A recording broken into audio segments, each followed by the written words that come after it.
Estimada y entrañable audiencia, luego de largos días de duelo colectivo que aún no vislumbran una conclusión, durante los cuales hemos pausado nuestra actividad, les doy nuevamente la bienvenida a Simañá Lecturas de Salón, una plataforma que coordino en el marco de las actividades organizadas por la Asociación de Estudios Judeo-Latinoamericanos, conocida como LACSA, y a la cual les invito a afiliarse.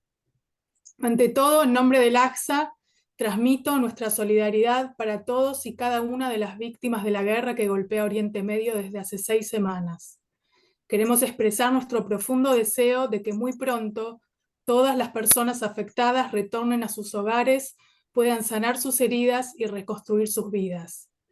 Como docentes, investigadoras e investigadores del mundo judío, creemos que hoy más que nunca importa que continuemos con nuestra labor y sigamos tejiendo lazos y redes inteligentes de comunicación, contención y transmisión.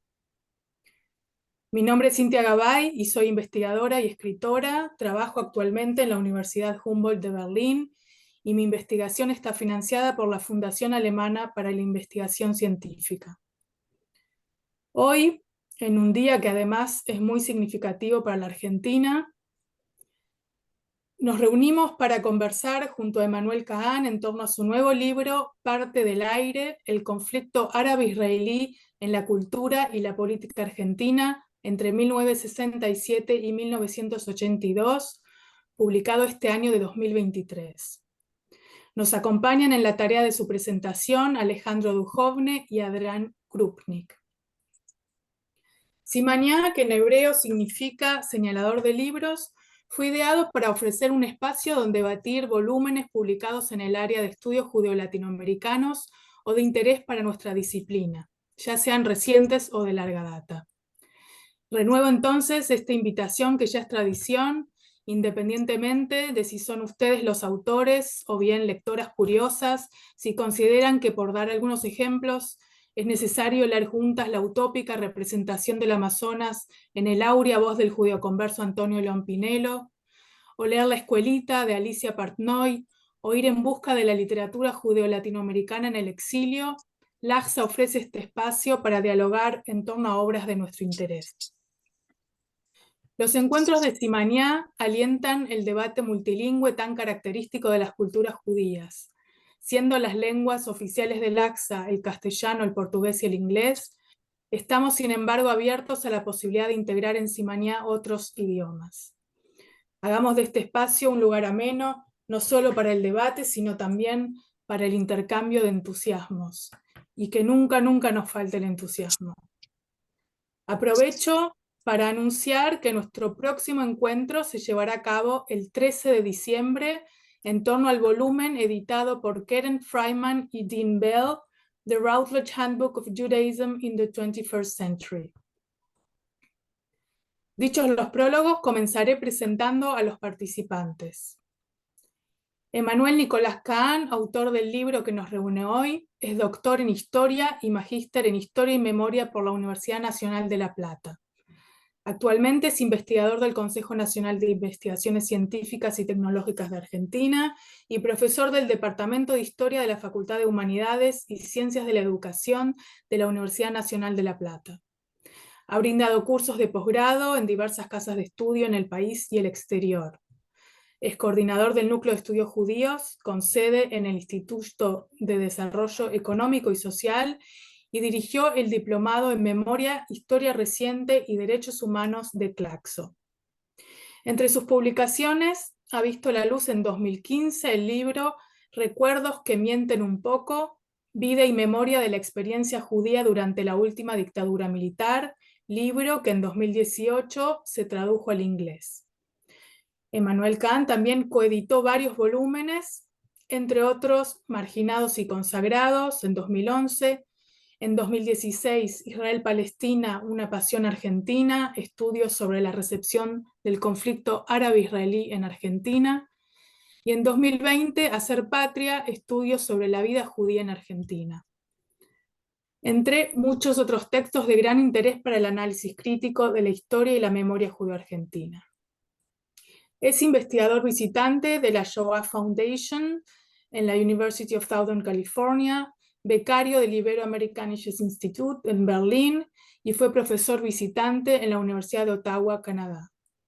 Desde 2015 dirige la colección de libros digitales Entre los libros de la buena memoria, coeditada por Ediciones de la Universidad Nacional de General Sarmiento y la Facultad de Humanidades y Ciencias de la Educación de la Universidad Nacional de La Plata. Alejandro Duhovne es doctor en Ciencias Sociales e investigador del CONICET también. Es director del Centro de Estudios y Políticas Públicas del Libro de la Universidad Nacional de San Martín. Ha participado en distintos proyectos de investigación nacionales e internacionales sobre la producción y circulación internacional de libros e ideas, edición en América Latina, editoriales universitarias, traducción y ferias del libro. Entre sus publicaciones se cuentan el libro Una historia del libro judío, la cultura judía argentina a través de sus editores, libreros, traductores, imprentas y bibliotecas de 2014, y los informes que ha elaborado para la UNESCO, Políticas y Estrategias de Internacionalización Editorial en América Latina en 2020, y el año pasado, El ecosistema del libro en Iberoamérica, un estado de la cuestión. Alejandro Duhovne colabora de manera regular en el diseño, implementación y evaluación de legislaciones y políticas públicas en el ámbito del libro en Argentina. Adrián Krupnik es doctor en Historia por la Universidad de Tel Aviv, es magíster en Estudios Israelíes y Estudios Internacionales por la Universidad de Haifa y la Universidad Torcuato Di Tella. Ha trabajado como investigador y docente en la Universidad de Potsdam, en el Centro Selma Stern y la Universidad Libre de Berlín.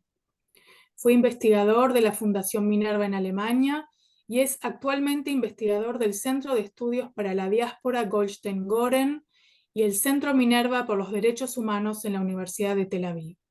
Su primer libro, Between Two Homelands, Argentine Migration to and from Israel, acaba de ser publicado en Alabama University Press y en unos meses vamos a presentarlo también aquí en Simañá.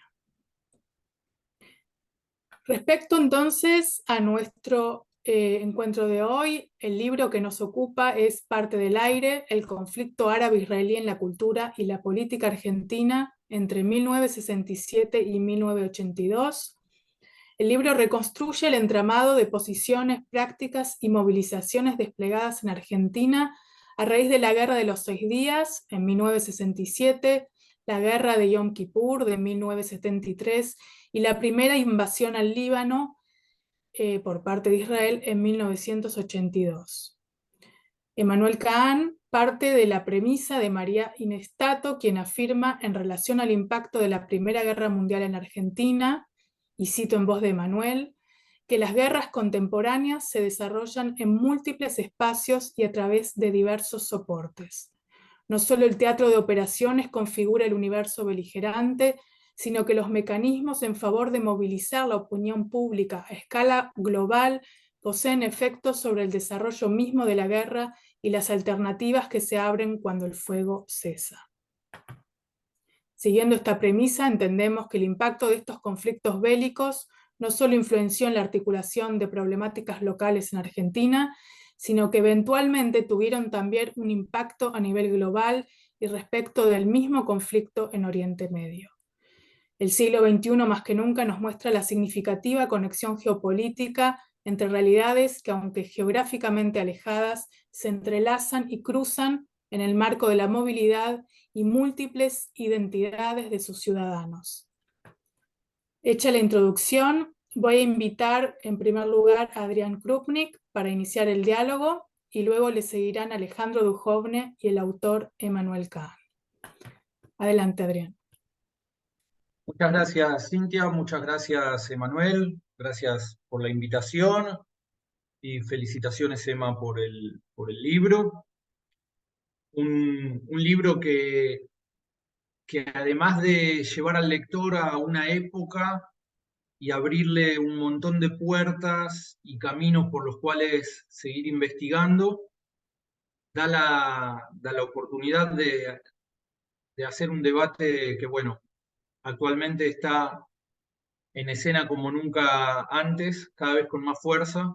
Siguiendo los capítulos de tu libro, se puede ver que el tema, el enfrentamiento de Israel con distintas fuerzas enemigas va cambiando de tono, va cambiando de consensos. En particular me voy a referir a tu capítulo 3, capítulo en el cual vos explicás que se va consolidando en la década del 70 en la Argentina el consenso favorable en torno a la causa palestina, y en cambio, en lo que respecta a Israel, se consolida una crítica hacia el sionismo. Y es en ese capítulo en que te referís ya desde el título a la cuestión del genocidio. Temas que hoy están,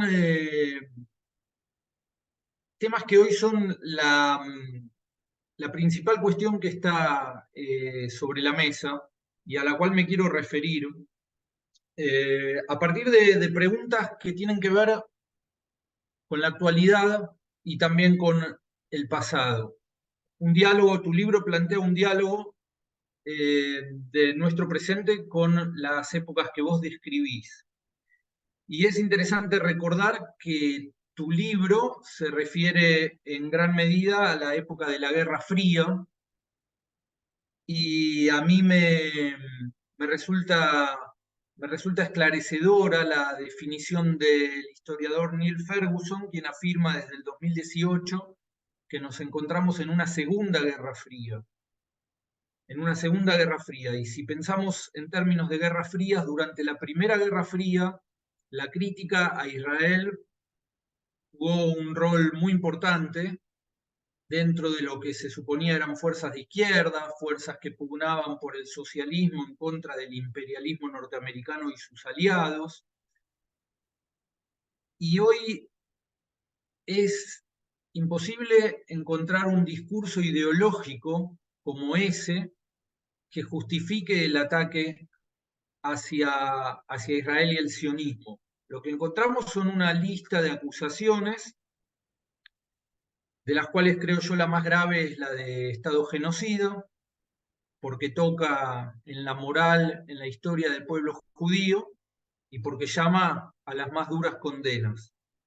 Ahora bien, hecho esta pequeña introducción en relación al capítulo 3, que es desde el cual yo me proyecto hasta el presente, para, para plantear nuevas cuestiones que surgen, o que más bien el libro nos invita a pensar, y que en mi caso las vengo pensando de hace tiempo porque yo las vengo discutiendo con varios colegas que están en esta reunión hace tiempo, porque fui protagonista y testigo como estudiante en Argentina y luego como joven sociólogo en Argentina. Pero me gustaría arrancar con una pregunta. Ayer fue elegido el nuevo presidente de Argentina, Javier Milei, y entre las cosas que llamaron la atención durante su campaña estuvo el hecho de que enarboló una bandera del Estado de Israel. Y eso fue muy sorprendente, eh, causó distintas reacciones. No sé realmente si uno hiciera una encuesta, no sé de los judíos argentinos cuántos votan a Milei, no lo sé, pero yo desearía plantear la pregunta de manera opuesta y cuestionar por qué hace tanto ruido una bandera de Israel en la política argentina y no hace ruido una bandera palestina en el sector llamado nacional y popular. Preguntado de otra manera, creo que si la derecha más extrema que ha surgido ahora en Argentina puede enarbolar una bandera de Israel, es porque muchos actores muy importantes, entre los cuales yo incluiría a los académicos judíos argentinos, han renunciado a esa bandera, han renunciado a defender al Estado de Israel o a verse vinculados a este en debates públicos. Yo creo que la relación con el Estado de Israel en el judaísmo argentino y en la política argentina no puede separarse de una lectura de clase para aquellos que son conscientes de sus acciones políticas. Por supuesto que no todos los actores tienen una lectura consciente en términos de lo que llamaba Marx, no todos son actores para sí, pero en términos de clase, la verdad es que es difícil entender cómo ha llegado esa bandera a estar completamente excluida del llamado movimiento nacional y popular argentino, el peronismo o las distintas expresiones de izquierda que le resultan compatibles en ciertos contextos. Y esto tiene que ver con la década del 70 y con ese momento que señala Emanuel en su libro del capítulo 3, cuando el sionismo argentino, latinoamericano y probablemente en otras partes del mundo perdió la batalla ante las diversas acusaciones que recibió y, y quiero mencionar un artículo de fines de la década del 70, pero de alguien que atravesó la década del 70 siendo un intelectual judío argentino, activo en el sionismo, que pasó por todas las posiciones que podía tener un judío argentino. Me refiero a José Itzigson, que llegado a la Argentina desde Europa, peleó en Israel durante la Guerra de la Independencia, fue protagonista de esa guerra, incluso presenció hechos que no le gustaron, por los cuales se fue de Israel, regresó a la Argentina, hizo allí su carrera como psicólogo y psiquiatra, formó parte del Partido Comunista, se fue del Partido Comunista después de la Guerra de los 6 días, en tiempos en que León Rosichner escribió que se podía ser de izquierda y también se podía ser judío en la Argentina, algo que con el tiempo pasó a ser imposible, al menos públicamente, tal como lo veo yo. Y Itzigson, en su experiencia como docente en el departamento de psicología, que todavía no era una facultad, era un departamento, conoció de cerca a los estudiantes que fueron parte de la generación que se radicalizó políticamente y además fue analista de muchos jóvenes que iban a su consultorio con los problemas de identidad que tenía que ver con ser de izquierda, ser judío, tener que optar entre distintas posiciones. Y, y por ese entonces Itzigson entendió que se había transformado, se había consolidado una crisis en la identidad judía de quienes querían militar en las filas de movimientos de izquierda, nacionalistas, y que él llegó a identificar algo así como un rito de conversión o un rito de pasaje en los casos que él trataba, y con distintos grados de rechazo a lo que era la identidad judía previa de los activistas políticos. Entonces contaba que algunas personas llegaban a sentir rechazo solamente con el escuchar el nombre de una comida típica, personas que negaban todo tipo de contacto con su identidad judía anterior. Yo creo que eso hoy en día, ese rito de pasaje hoy en día, tiene que ver principalmente con, obviamente, la distinción entre lo judío y lo sionista, hacer pública esta distinción para aquellos que asumen su identidad judía públicamente en Argentina, pero se desligan del sionismo, es una especie de rito de pasaje que yo creo que tiene como, como una de sus ceremonias el condenar a Israel como Estado genocida o en usar alguna metáfora que lo compare con el nazismo. Eh,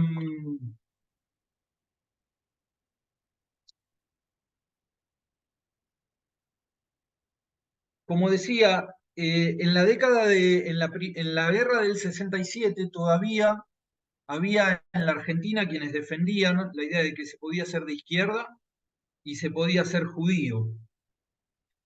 Eso hoy en día ya no existe. Y si bien he visto manifestaciones de personalidades públicas, periodistas, me viene a la cabeza Ernesto Tenenbaum, quien llamó la atención sobre el hecho de que mucha gente se expresa sobre Israel, incluso profesionales de su mismo ámbito, muchos sin saber y muchos condenando sin conocer la historia. Pero lo que prima es esta suerte de corriente de opinión que le ha ganado incluso la batalla a la tarea intelectual y a la batalla académica. Y quiero mencionar un par de casos y una hipótesis que yo tengo. Desde los días en que yo estudiaba sociología, la verdad es que yo empecé a acercarme al sionismo en la guerra del Líbano de 2006, cuando vi lo que era el ambiente en la universidad, en la Facultad de Ciencias Sociales de la Universidad de Buenos Aires, lo que era la condena a un supuesto genocidio por parte de Israel. En ese contexto yo empecé a desprenderme de lo que era la corriente de opinión en la cual yo me había formado durante 5 años. Empecé a discutir con gente que habían sido mis profesores, Leon Rosichner entre ellos, y empecé a tomar distancia de esa corriente de opinión. Ahora bien, ¿por qué digo esto? Y vuelvo a la bandera de Israel que puede enarbolar mi ley y que resulta imposible verla en las filas del peronismo o de sectores autodefinidos como progresistas en Argentina. La corriente de opinión en ciertos ámbitos intelectuales e universitarios en Argentina es la que señala Emmanuel en su libro, una condena al Estado de Israel y una posición favorable hacia la causa palestina. Imaginada desde, desde posiciones abstractas, ya ni siquiera desde un programa político como podía ser el de la Unión Soviética en la década del 60 o el Partido Comunista en la Argentina y demás, sino como una serie difusa de acusaciones en este malestar de época, esta Segunda Guerra Fría, en la cual es fácil señalar opresores y enemigos, pero nadie tiene un programa unificador de estas fuerzas difusas que atacan al sionismo en este caso, y que ponen al judío argentino en una situación a la defensiva. Quiero mencionar un par de casos que tienen que ver con mi hipótesis de que en la Argentina, cuanto más involucrado se está en el movimiento nacional y popular, que en muchos sentidos se ha superpuesto en las últimas décadas con la estructura del Estado, con ciertos ámbitos de alguna manera administrados por el Estado, como universidades, institutos de investigación. Quiero mencionar esta hipótesis de que cuanto uno más involucrado está en eso, más fuerte se hace la necesidad de condenar a Israel, o por lo menos más difícil se hace la de declararse sionista o simplemente como un judío que defiende a Israel públicamente. En parte recuerdo una serie de artículos de Ricardo Foster, quien en los últimos gobiernos kirchneristas de la Argentina ocupó cargos públicos y que en el 2006, en su primer artículo, el último creo que fue del 2012, y hay uno en el medio en el 2009, uno puede ver en esos artículos en la prensa cómo se parte de una posición moderada, de alguna manera tratando de explicar las dos problemáticas, pero en el último artículo se termina con una explicación simplista de que los enemigos que Israel dice tener son una excusa, y en definitiva un acomodamiento a lo que la corriente opinión del ámbito político al que pertenece demanda. En el ámbito público, artístico, periodístico, así como dije que en estos días que circula tanta información y me han enviado todo tipo de clips, emails para ver. Destaqué un editorial del periodista Ernesto Tenenbaum que me pareció admirable en el contexto en el contexto en el que lo hizo, sobre todo porque fue de los únicos que dijo soy judío, tengo familia en Israel, digo entre académicos y periodistas, porque artistas hubo otros, pero entre académicos y periodistas destaco a Ernesto Tenenbaum, quien afirmó su identidad judía, su relación con el Estado de Israel diciendo que tiene familia, hizo un recorrido histórico que complejizaba la situación bastante bien, bastante equilibrado, sin declararle la guerra a nadie, sin usar calificativos simplistas ni metáforas que confunden más de lo que aclaran. Y es interesante que en la misma radio en la que trabaja él, otro periodista llamado Alejandro Berkovich, cuyo clip también vi y me pareció muy interesante. Muy interesante digo porque me parece representar este pasaje de conversión que señalaba Itzigson en la década del 70, la necesidad de alguien de declarar públicamente que no tiene vínculo con Israel, de declararse públicamente en ese sentido y de hacer alguna condena en el sentido de que Israel es o nazi o genocida. En el caso este, la persona, me parece un caso de estudio para prestar atención a cómo la identidad judía para aquellos que quieren ser parte de la izquierda se transforma en un problema que hay que explicar. Y este periodista lo dijo él con sus palabras. Él dijo, en esta cuestión a los judíos se nos demanda que expliquemos, se nos demanda más por ser judíos. Y efectivamente, yo tengo un montón de amigos en Argentina, colegas, que trabajan en el Estado, que son investigadores, que son peronistas, que trabajan en distintas áreas, y muchísimos me han contado que les piden su opinión cada vez que pasa algo en Israel. Obviamente esto no le pasa a un descendiente de italianos, no me imagino al actor Guillermo Francella debiendo dar explicaciones por lo que haga o no haga el gobierno de Meloni, ni, ni a los descendientes de españoles teniendo que explicar nada de lo que haga una coalición que incluya a Podemos o que haga un acuerdo con los gobiernos, con los partidos separatistas de ciertas zonas de España. Pero al judío se le pregunta sobre Israel. Y esta sola cuestión marca una diferencia. Y mucha gente sufre ese cuestionamiento, porque en definitiva es el mismo cuestionamiento que se hacía hace muchísimo tiempo, en épocas de la Inquisición, sobre si un nuevo cristiano estudiaba la Torá, o respetaba el Shabbat, o comía cerdo, o qué. Son preguntas que se hacen con total ingenuidad, pero señalan a la persona que hay algo en su identidad que permite hacer un interrogatorio sobre un tema.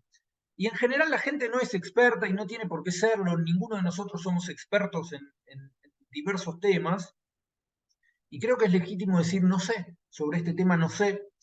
Algo que dicho sea de paso, Emanuel ha destacado o ha reivindicado en una entrevista en la cual presentó su libro con el periodista, creo que es de esa misma radio, Siete Case, eh, pero la cuestión es que el judío que está en ámbitos de izquierda o del movimiento nacional y popular, dicho a grosso modo, se le obliga a que explique y sobre todo se le obliga a que se declare contrario al Estado de Israel. No se puede, ya no se puede ser parte del movimiento nacional y popular y defender al Estado de Israel. Cuando yo formaba parte del grupo de estudios judíos, que Manuel dirige hoy ya en un formato institucionalizado y demás, yo solía tener discusiones con mis colegas, Emanuel, Alejandro y tantos otros, porque el tema de Israel no parecía formar parte de las discusiones. A mí eso me incomodaba, me parecía que un intelectual judío, académico judío en el país donde viva, no puede dejar a Israel afuera. Es como si, es como, me parece imposible, me parece inadmisible. Y me encontraba con eso. Eh, Ahora bien, ¿por qué llego a esto? Otra de las maneras en que yo veo que en la Argentina y en otras partes probablemente, yo hablo de la Argentina porque es el caso que conozco mejor y es el caso que conecta con el capítulo 3 del libro de Manuel. La identidad judía en el militante de izquierda ya no solo se ha transformado en un problema, sino que se ha transformado en algo para reivindicar únicamente si lo que se desea es atacar a Israel. O sea, hacer un uso de esa identidad judía para atacar a Israel. El otro día vi creo que fue en TikTok, un video de unos chicos que decían somos judíos argentinos, no somos sionistas, calificaban al Estado de Israel como apartheid, racista, genocida, todo lo que a uno se le pueda ocurrir. Y y dicho sea de paso, ese TikTok está muy difundido por la cadena de televisión Al Jazeera que pertenece a Qatar. Qatar, el mismo país que no tiene un proyecto socialista, sino que lo que tiene son riquezas que provienen del petróleo, un país que actúa aliado con Irán, un país que, además de comprar equipos de fútbol y divulgar su manera de ver el mundo a través de su cadena de noticias en distintos idiomas, da también cobijo a los líderes de Hamas y financiamiento. Entonces estos chicos judíos, argentinos, yo googleé sus nombres, no hace falta investigar demasiado. Aquellos que daban sus nombres los busqué en Google, son del Partido Obrero, partido que viene desde la década del 60, época que Emmanuel Kant trata en su libro, partido que fue fundado por un judío marxista, al cual ahora hace poco echaron de su propio partido. Y uno encuentra a estos chicos que solamente se conectan con el aspecto judío de su identidad para atacar a Israel. Solamente. Uno no encuentra ni de estos chicos ni de muchas otras personas que hacen públicas sus declaraciones contra Israel. Uno no encuentra una solicitada en recordatorio de las víctimas de la AMIA, o un repudio a alguna otra cuestión, o una celebración u otra cuestión que los vincule al pueblo judío. Solamente se vinculan o hacen pública su identidad judía para atacar al Estado de Israel. Es, a mi juicio, una manera negativa de conectarse con un aspecto de su identidad, que obviamente a nivel personal cada cual hará lo que quiere y nadie es asunto mío. A nivel político, creo que es una nueva cuestión en esta segunda guerra fría, que como digo, ya ni tiene un proyecto político que dé cobertura, que dé legitimidad ideológica a los ataques contra Israel. Eh,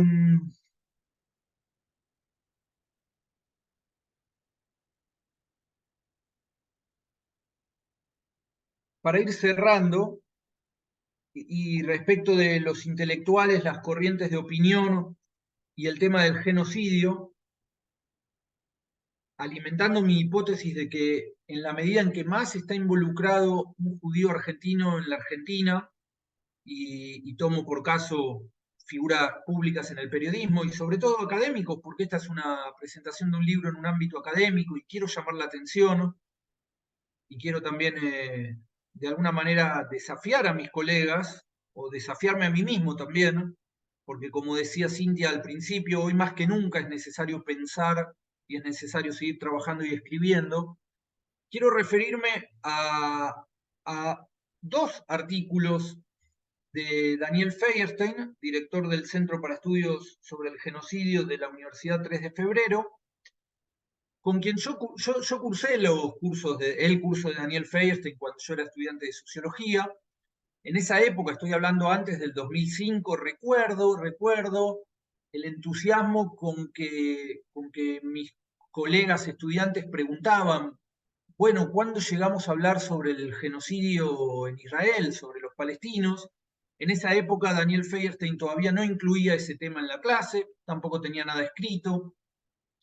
Años después, en el 2009, creo, cuando fue una de las operaciones en Gaza, Daniel Feierstein escribió no un artículo académico, sino una entrada en Facebook, que yo la busqué estos días y no la encontré, se la pedí, me dijo que él no la encontró, le agradezco porque me mandó un artículo de él, que es, perdón, el artículo es del 2009, el artículo que me envió es del 2009,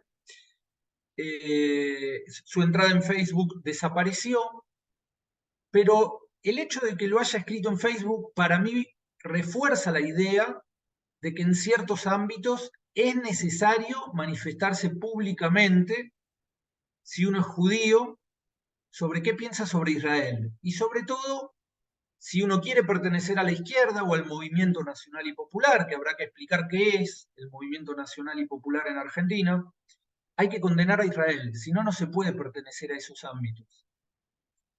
Y es por eso que la derecha radical de Javier Milei termina quedándose con la bandera de Israel, más allá de si le sirve, si no le sirve, qué consecuencias va a tener esto sobre los judíos argentinos, para Israel. Eso será otra discusión. En ese artículo en Facebook, Daniel Feierstein decía que, que lo que estaba haciendo Israel era de índole genocida. En algún encuentro personal le pregunté cuál es la diferencia entre decir que, que lo que está haciendo es genocida y decir que es de índole genocida. Para mí no había ninguna diferencia. Para mí estaba diciendo que Israel era un Estado genocida. En el artículo que me envió ahora, Daniel Feierstein utiliza el modelo que él toma, perdón, se me fue ahora de la cabeza la primera persona que utilizó este modelo para tratar el genocidio judío a manos de los nazis, que tiene 4 etapas. Daniel Feierstein ha trabajado aplicando este modelo a lo que fue la dictadura en Argentina y la desaparición y exterminio de personas. Y entonces, en definitiva, en su artículo, ya un artículo académico publicado en el 2009, sobre el tema en Gaza, eh, termina diciendo que bueno, que Israel ya llevó adelante las 3 etapas primeras de lo que es el genocidio, que solo faltaría el exterminio físico, y que si bien hay riesgos de los dos lados, como Israel es más poderoso que los palestinos, hay más riesgo de un genocidio a manos de Israel de los palestinos. Con lo cual, este artículo termina estando en armonía con una pancarta que pueda tener cualquier estudiante o cualquier chico que no sepa ni dónde está ubicado Israel, una pancarta que diga detengamos el genocidio palestino, está en armonía con este artículo. De nuevo, yo creo que los académicos y los intelectuales argentinos tienen gran presión sobre ellos para condenar a Israel o por lo menos para no pronunciarse sobre el tema. Y creo que es un desafío que va a seguir creciendo en esta segunda, en esta segunda guerra fría en la cual ya nos encontramos. Espero no estar olvidándome alguna de las cosas que tenía anotadas por aquí.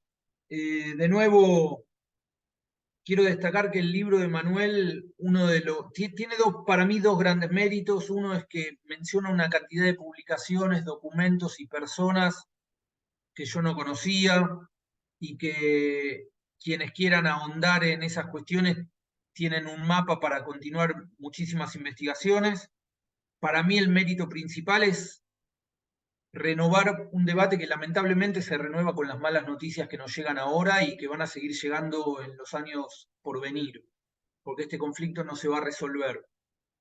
Por último, el artículo de Daniel Feierstein se refiere al conflicto de Medio Oriente y ese es uno de los grandes éxitos que tiene, eh, que tiene la oposición hacia Israel a lo largo de los años, y es hablar de lo que sucede entre israelíes y palestinos como el conflicto de Medio Oriente, cuando en esta región del mundo pasan unas cosas que tienen millones de desplazados, millones de muertos, y que de ninguna manera tienen que hacernos minimizar lo que sucede, pero lo que sucede realmente es que el conflicto de israelíes y palestinos sirve para ocluir un montón de debates sobre un montón de cuestiones Y, por ejemplo, el otro día veía, y con esto termino,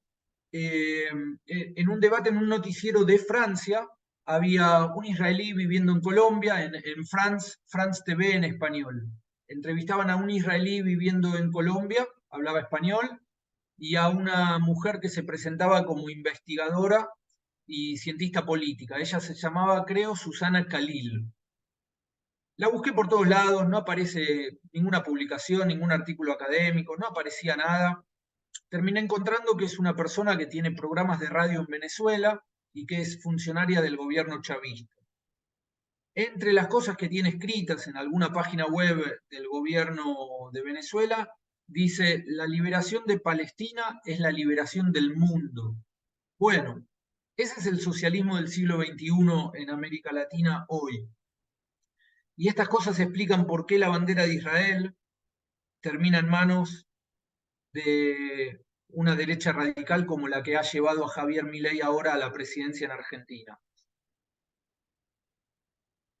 Espero que el libro de Manuel siga invitando a más debates, que este no sea el último debate entre nosotros y que podamos dar nuevas respuestas a un problema que de nuevo no tiene nada. Muchísimas gracias por esta invitación. Gracias, Adrián. Le voy a dar la palabra a Alejandro, a menos, Emanuel, que tengas ganas de seguir vos, ¿no? Ok, bueno, entonces Alejandro Duhovne, por favor. Bueno, ¿qué tal? Buenos días, buenas tardes, en fin, donde quiera que estén. Es un gusto poder estar aquí con ustedes, Emma. Una vez más, poder conversar con vos, Adri, hace rato no te veía, así que es lindo estar acá. Tomo la posta de lo que dijiste, no es el ámbito, pero prometo volver sobre aquellos orígenes del núcleo de estudios judíos y conversar sobre lo que pasó en ese momento, pero bueno, vamos a charlar sobre el libro de Emma. A ver, primero un prólogo al libro, que tiene su prólogo por otra parte. Bueno, yo leí todos los trabajos de Emma, tenemos una carrera que hicimos más o menos en paralelo, y es alguien a quien admiro mucho su manera de pensar la historia, de trabajar los documentos, de escribir, y no tienen por qué ustedes aceptar mi admiración por Emma, pero me gustaría que lo que voy a decir de ahora, es más, cuando hable del libro, trate de transmitir esa admiración, ese reconocimiento de respeto intelectual que tengo por Emmanuel, por el enorme trabajo que hace siempre, y porque cada uno de sus trabajos, sea un libro, sea un artículo, nos permite abrir una conversación nueva, nos permite sumar una pieza de conocimiento más. ¿Sí? Está lejos de ser un burócrata de la ciencia, está lejos de ser alguien que solamente ocupa un espacio en un devenir científico, sino es alguien que, bueno, es el reconocimiento que tiene en el espacio académico argentino y desde ya en la Universidad Nacional de La Plata y en CONICET, por supuesto, pero tal vez ustedes que están afuera leen sus trabajos, pero me gustaría poder, en el relato que haga del trabajo de Emma, poder transmitirles por lo menos mi entusiasmo, mi pasión y mi respeto por el trabajo que hace Manuel. Después, un poco, por supuesto, no soy ajeno a lo que planteó Adrián, y creo que uno suele repetir ciertas fórmulas cuando hace historia, sobre todo sociología histórica en mi caso, que es, bueno, cada contexto, ¿no? Redefine las preguntas que se hacen, ¿no? La respuesta que se dan y el modo en que se leen los libros. Yo me dedico a libros, ¿no? Y a estudiar los libros, y, y el contexto de recepción siempre otorga claves distintas y formas de interpretar aquello que se escribió de nuevas maneras. Por supuesto, este es un contexto muy singular. Allá, acá. Lo que pasa en Israel, lo que pasa en Argentina.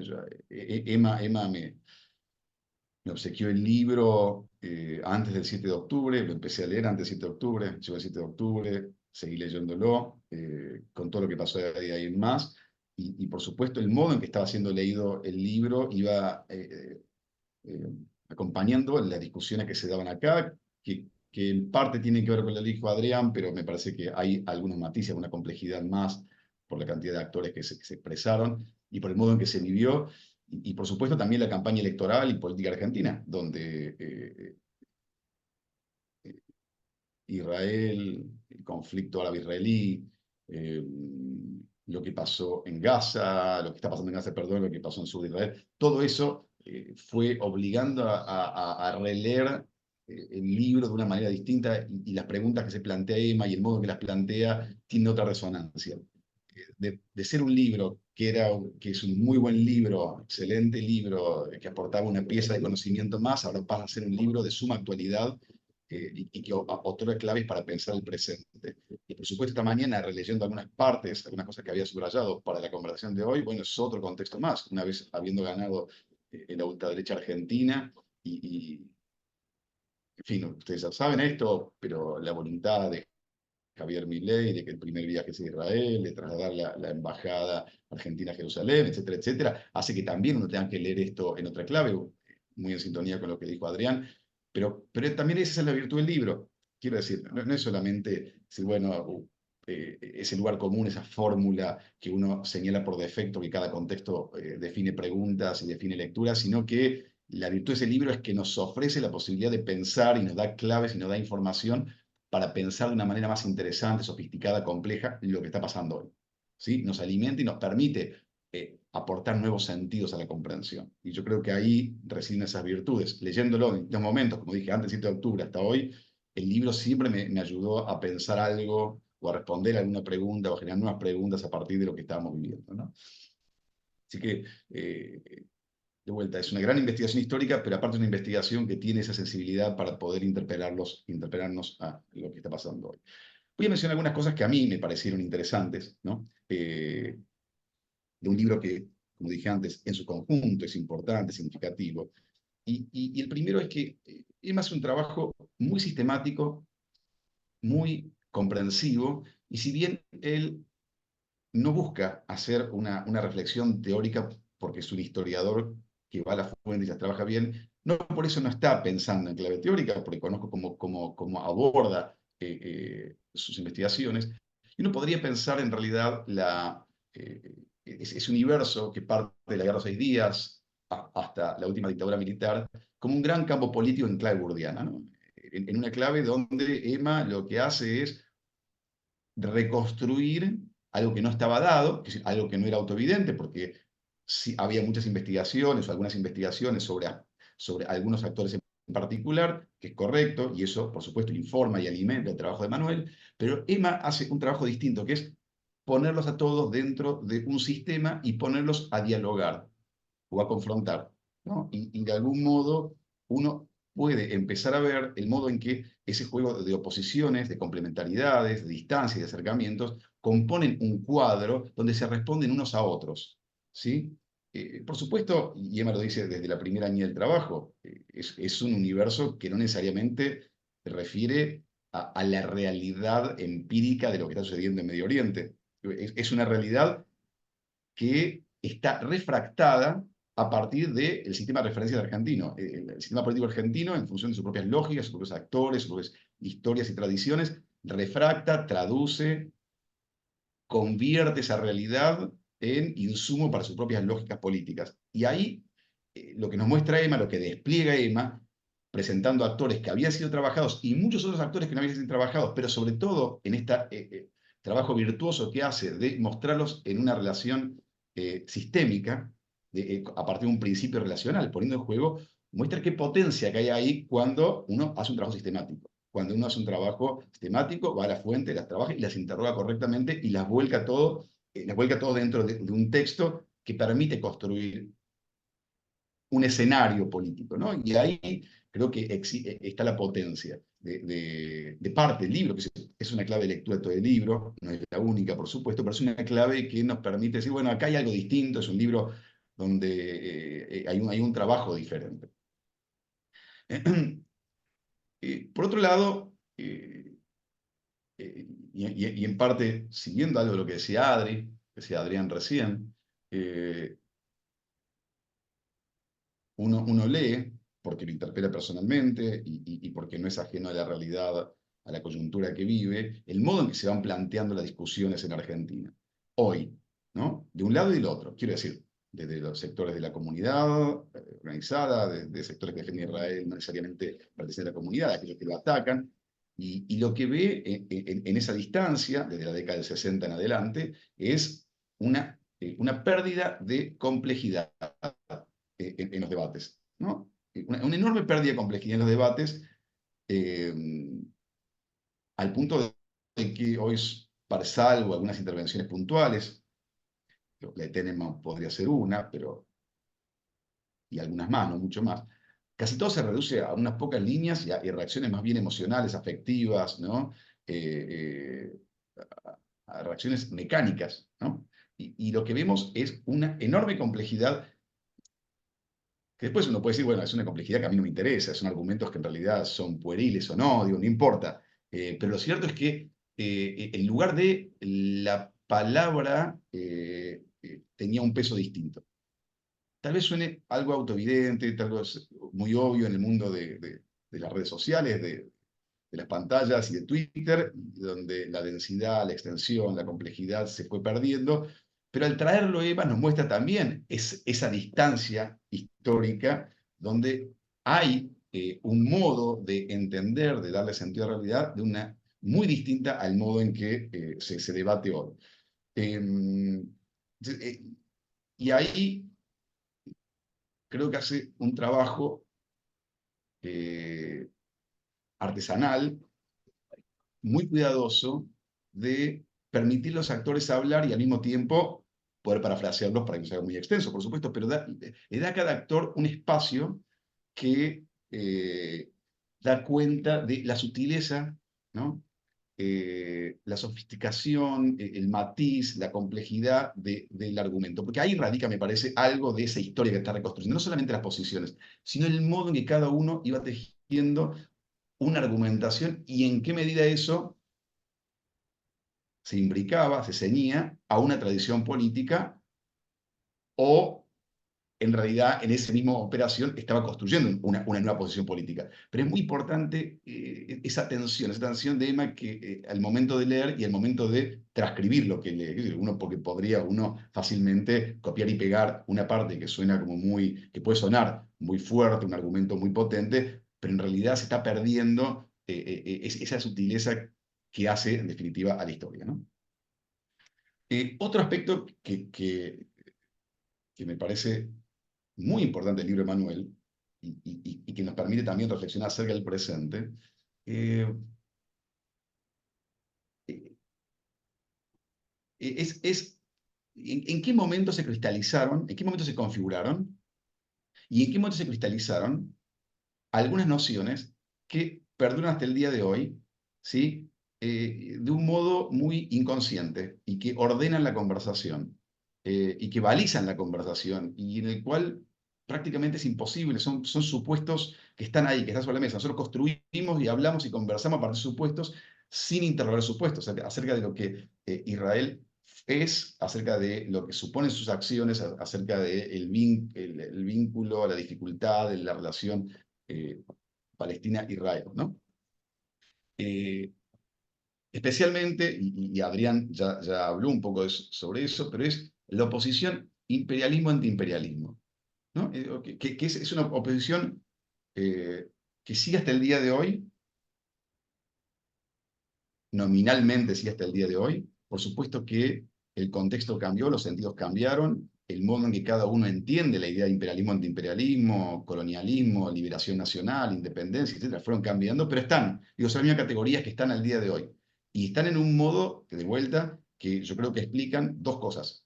Por un lado, esta hipercentralidad que tiene Israel en la agenda política argentina, que tal vez eso pueda hacer pasar en Estados Unidos o en Francia, en fin, habrá que analizar en cada caso si es así o no, pero solamente a partir de la importancia de estas categorías es que Israel vino, digamos, a cumplir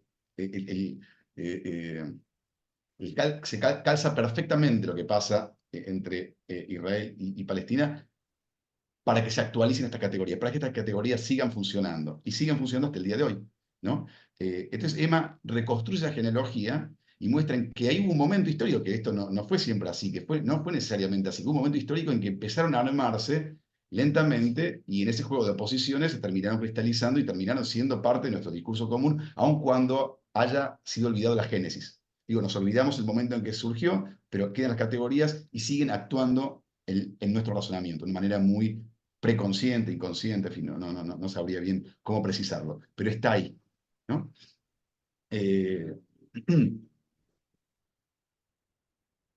Y creo que sirve para el debate contemporáneo. Digo, no me interesa referirme a eso ahora, no me interesa discutir el presente en esta conversación particular, pero sí nos permite ir al origen y ver en qué medida están diciendo cosas o no están diciendo cosas a partir de estos actos reflejos. Por otra parte, y algo que me gustó mucho, tal vez tenga que ver con mi propia trayectoria, formación, interés, es el lugar que le da a los intelectuales, ¿no? En fin, casi siempre se remite a los intelectuales cuando uno hace una historia cultural de algo, una historia política de algo, porque son voces consagradas, pero él las distingue de los aparatos políticos, no porque no estén relacionadas, sino porque tienen algún grado de autonomía de las posiciones de los aparatos políticos, ¿no? Es decir, los aparatos políticos pueden funcionar repitiendo algunas ideas, pero hay una serie de intelectuales, digo, intelectuales que uno podría decir con mayúscula, no el intelectual, digamos, medio que participa en la construcción de argumentos de una organización, pero él, de vuelta, construye ya no necesariamente, no solamente el campo político, ese campo político en el sentido burdiano, ese espacio de posiciones que dialogan, disputan un sentido, sino que coloca a los intelectuales que tienen, digo, una disputa propia, que después, por supuesto, se derrama y ordena, informa al conjunto de discusiones, pero que de alguna manera tiene un grado de autonomía. Y en ese sentido, la elección, que por supuesto podría haberse ampliado, pero es una elección, y Emma lo dice, busco algunos que son referentes, no puedo poner todos porque sería muy extenso eso, pero busca algunos referentes que son representativos de posiciones del campo. Y en ese sentido hay una buena elección. Hay una buena elección porque nos permite, de alguna manera, a partir de una voz, suponer, pensar que esa voz está enunciando una posición común y al mismo tiempo ordenándola, esa posición, por la centralidad que tiene los autores. Y cuando yo cuando estaba leyendo el apartado de los intelectuales, bueno, decía, bueno, ¿y la derecha dónde está? ¿Qué decir, ¿dónde está? No la derecha, ¿dónde están las Fuerzas Armadas? Porque el momento Emanuel trabaja esto respecto a la Guerra 77, a los efectos posteriores, ¿no? Durante y posterior a la Guerra 77. Y ahí aparece, si mal no recuerdo, y ahí aparece la figura de Pozzi, creo, ¿no? Que era un intelectual militar de las Fuerzas Armadas, que me pareció muy interesante, porque así como el lugar de Israel, de pasar de alguna manera, de ser la víctima, se posiciona en el lugar de victimario, así estaba siendo releído el lugar de Israel, hace una lectura muy distinta y súper interesante. Y uno podría decir, bueno, uno esperaría a priori enunciados antisemitas o un prejuicio antisemita, y sin embargo hay una lectura muy interesante de alguien que está leyendo en una realpolitik absoluta y en una clave militar, muy distinta y en otra sintonía a como le venían discutiendo, a como se sentían obligados a discutir dentro del mundo intelectual académico, cultural, etcétera, donde primaba una tradición de izquierda. Y me parece que en el largo plazo tal vez fue el que más entendió el conflicto, ¿no? Uno podría ver las palabras de Pozzi y decir, ah, bueno, el tipo estaba entendiendo muy bien las claves de un conflicto. Y las Fuerzas Armadas y los intelectuales militares no suelen aparecer en esta clase de investigaciones. Y ahí, de vuelta, está, creo que, una de las claves, una virtudes de Manuel para pensar cómo se lee un conflicto o cómo hay un nuevo conflicto a partir del conflicto, ¿no? Digo, cómo se construye un nuevo teatro de operaciones local, pero un teatro de operaciones intelectual, político, cultural, que remite vagamente, o no tan vagamente, pero de alguna manera remite de manera refractada al conflicto original. Y ese me parece que en ese personaje, en Pozzi, se revela algo de la operación que hace Emma de reconstruir las variables, referencias, las claves a partir de las cuales se lee ese conflicto y que va decantando, porque también, por supuesto, después habrá una tradición dentro de las Fuerzas Armadas del modo en que se fue entendiendo Israel, ¿sí? Que después no significa que así se entiende la comunidad judía, que son historias distintas, ¿no? Pero en qué medida va decantando, se va cristalizando un modo de comprensión en un sector central en la historia argentina como la Fuerza Armada. Bueno, no quiero extenderme más para que abramos una conversación, pero me gustaría recuperar algunas las palabras de Josefina Ludmer, que citaba a su vez su gran amiga Tamara Kamenstein, que Josefina Ludmer insistía que a ella, bueno, en realidad le molestaba, se enojaba cuando decía este libro es malo o este libro es bueno. A ella le parecía pueril decir si un libro era bueno o malo. Es decir, un libro es bueno si te estimula a seguir pensando. Un libro es bueno si te dan ganas de escribir algo a partir de ese libro. Si no te dan ganas, sí, puede ser un libro malo. Pero esa es la clave. Bueno, el libro de Emma es un libro que precisamente esta conversación es un fiel reflejo de eso. Es un libro que estimula, que dan ganas de seguir conversando, que nos dan ganas de pensar y por supuesto nos dan ganas de escribir. Así que bueno, felicitaciones Emma y bueno, seguimos conversando. Gracias, Ale. Gracias, Alejandro. Tu turno, Manuel. Bueno, muchas gracias, Cintia.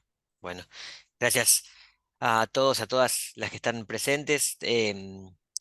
Para mí, este no es una presentación más, una presentación cualquiera. Reúne una serie de condiciones que la hacen como, podríamos decir, de cierta envergadura en términos intelectuales y afectivos, sobre todo. Laxa es para nosotros un ámbito muy particular de discusión, de encuentro, de reflexión y de debate en torno a estos temas.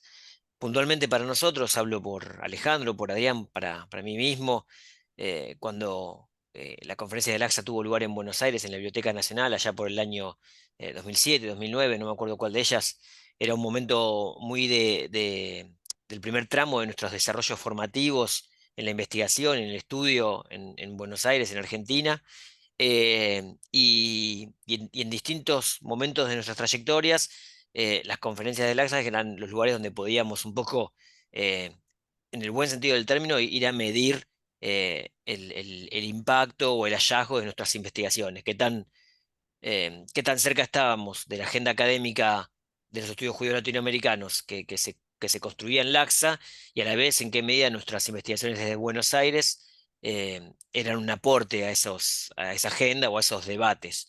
Es una relación que un poco es asimétrica. ¿Por qué? Bueno, porque nosotros estamos en Buenos Aires, muchos de nosotros, bueno, Adri está ahora en Haifa, en Israel, estuvo en Alemania también, pero para nosotros hacer investigación desde Argentina era resultaba siempre muy problemático, porque bueno, ti- problemas con recursos, las bibliotecas y los archivos que muchas veces no tienen la misma política que tienen los repositorios en Estados Unidos, en Israel, en Europa. Y entonces trabajamos muchas veces a ciegas y también a veces muy distantes de la renovación bibliográfica, siempre a la expectativa o a la espera de ir a las conferencias del AXA para un poco tener la posibilidad de leer y escuchar lo que se estaba produciendo en términos conceptuales y en términos empíricos sobre los estudios judíos latinoamericanos. Entonces, llegar a esta instancia ya casi a 20 años de ese primer encuentro, con algunos libros publicados, el mío, el de Ale, el de Adri, es también un poco confirmar cierta intuición que teníamos en el origen respecto de que efectivamente se podía hacer estudios judíos latinoamericanos desde Argentina, con un poco lo que nos rodeaba, ¿no? Con todas las pros y las contras que nos rodeaban.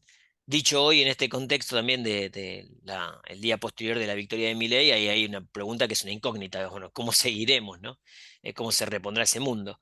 Pero bueno, a la vez no deja de ser como una cuestión, como le decía, en términos afectivos e intelectuales, que hace que este foro no sea una presentación más para mí, tiene un sesgo importante. Y aparte porque con Adrián y con Ale me une una amistad de muchos años, un vínculo de muchos años que acompañó todo ese proceso formativo. Nos cruzamos casi de casualidad en un momento donde los tres estábamos empezando a hacer una investigación sobre distintas vicisitudes de la vida judía en Argentina. Con Ale en un congreso en Villallardino, en Córdoba, un congreso de antropología, nos cruzamos ahí y eso empezó con chistes, obviamente, porque él es muy cordobés y empezó a construir un vínculo. Él ahí me avisa que se viene a Buenos Aires el año que siguiente y nos sale la misma beca para irnos a Yad Vashem. Entonces ya ahí se empezó a construir un vínculo. Y con Adri, a través de una profesora en común, Ana Barleta, una profesora a la que los dos queremos mucho, que me dice que un alumno suyo en Buenos Aires está trabajando también sobre jóvenes judíos activistas en la década del 60. Y entonces eso terminó en un café en Buenos Aires entre Adri y yo. Y a partir de esos cruces que eran como muy fortuitos, azarosos, se empezó a construir también esta idea de, bueno, hay 3 personas, cada uno conocía a uno más, entonces ya somos 5, si otro apareció, somos 6, y la idea de crear un grupo que pudiera reunirnos a discutir o a leer o acompañarnos en el proceso formativo respecto de la experiencia de la vida judía en Argentina. Y eso que era muy, eh, como muy intuitivo y voluntario, terminó siendo luego, tiempo después, el núcleo de estudios judíos, que hoy tiene sede en el IDES, pero que al principio se reunía en bares, en cafés, que tu primera actividad su actividad pública fue como una caminata por la ciudad de Buenos Aires, acompañando el recorrido del libro Koshmar, Pesadilla, de Pini Katz. em, y que luego se fue transformando también en una cosa más académica. Em, y en ese contexto cada uno fue haciendo sus investigaciones. Sale la del libro, Adri la de las migraciones, las idas y vueltas de judíos de Argentina a Israel, y que hoy cada uno tiene su libro publicado. Así que para mí escucharlos a ellos en este contexto tiene también ese otro valor, y la verdad que los elegí como muy intuitivamente de nuevo, sino yo quería que en este foro ellos dos fueran los comentaristas de este libro. Em, Sobre el libro hablaron ellos. Yo quisiera hacer como unas menciones más generales. Em, en primer lugar, este es un libro que es un libro de historia argentina, no es un libro sobre Medio Oriente. Quizás ahí, como dijo Adri, podría ser como una demanda, podría ser un faltante, algo que el libro le falta. Pero sin embargo, yo lo que intuía es un poco también esa imagen que trajo Adrián en su presentación y que también confirma Ale.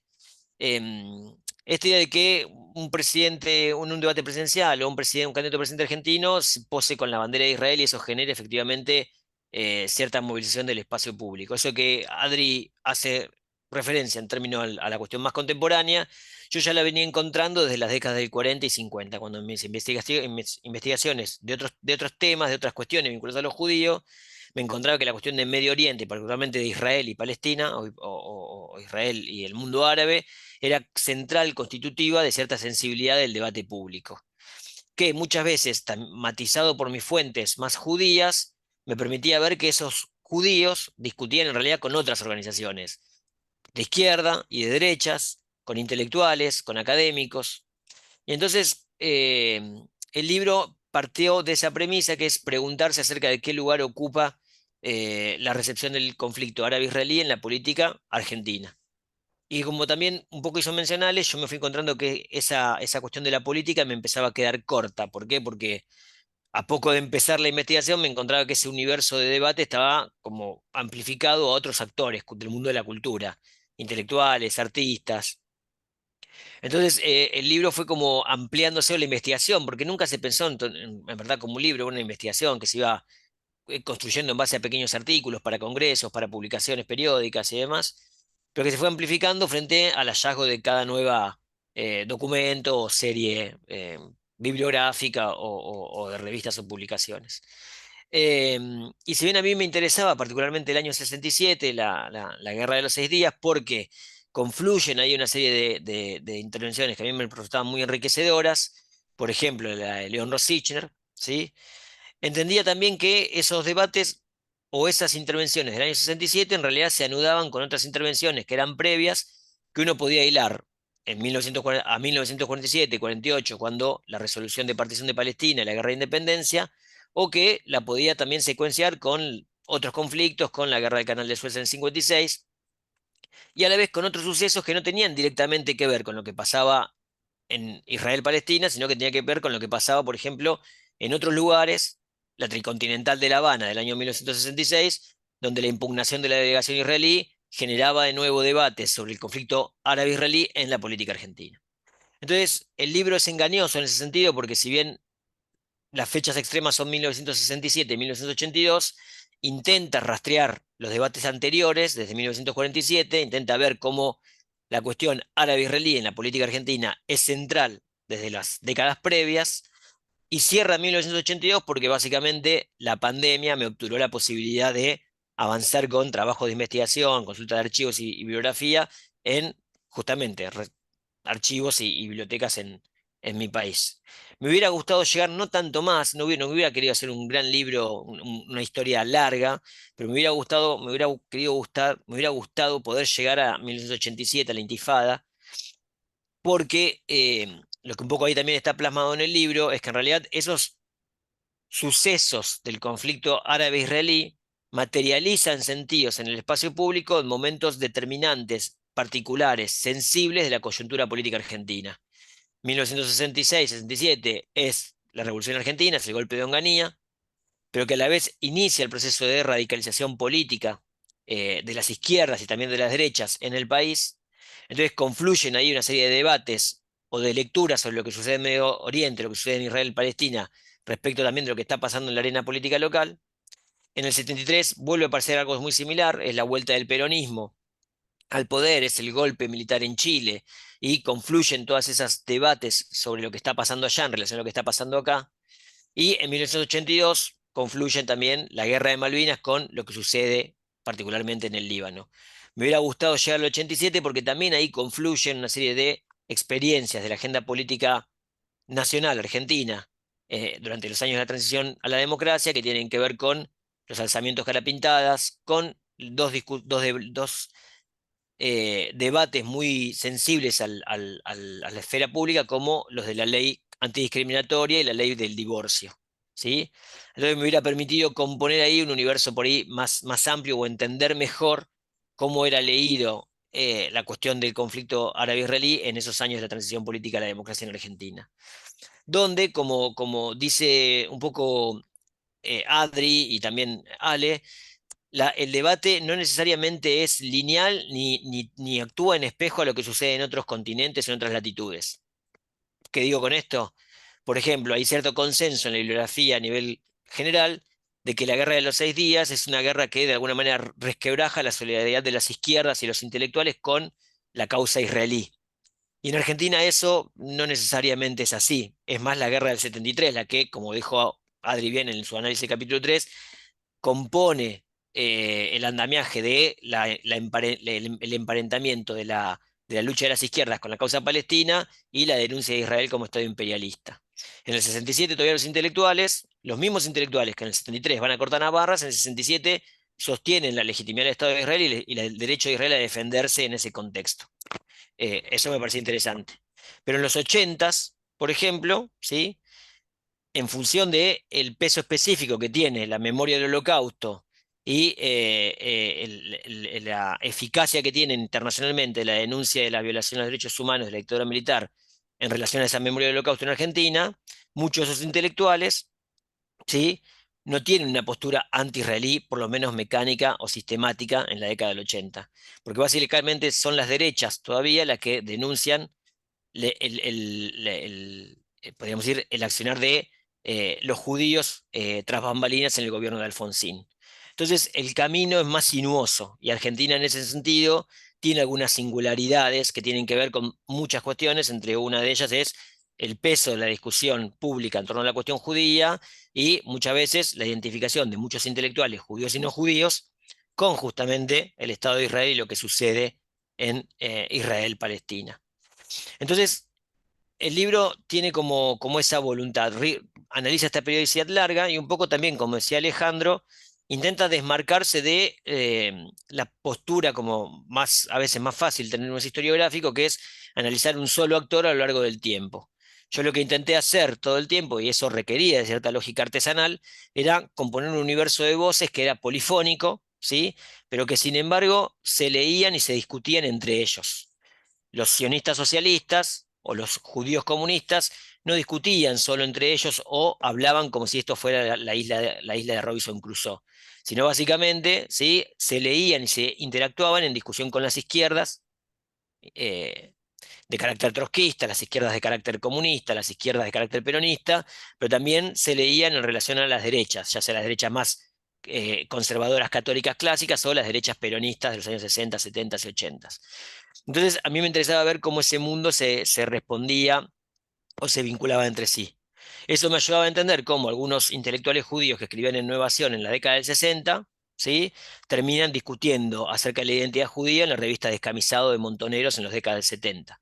Entender esas trayectorias y entender también cómo en una revista de barricada, como era la revista Descamisados de la Organización Montoneros, dos intelectuales como Arnoldo Lieberman y Goligorsky podían discutir qué era ser judío, por ejemplo, ¿sí?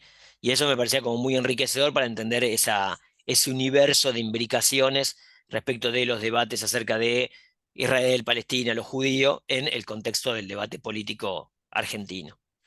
Y la otra cuestión tenía que ver que en términos programáticos era que la temporalidad media, no larga temporalidad, pero un poco analizar desde los 60 hasta los 80 me permitía también entrever eso que también marcaba muy bien Alejandro, que es cómo esas configuraciones son cambiantes y a la vez son recursos mecánicos muchas veces, ¿sí? Como memorias que están en la agenda de los actores y que permiten frente a cada conflicto volver a traer la posición ya tomada en el tiempo.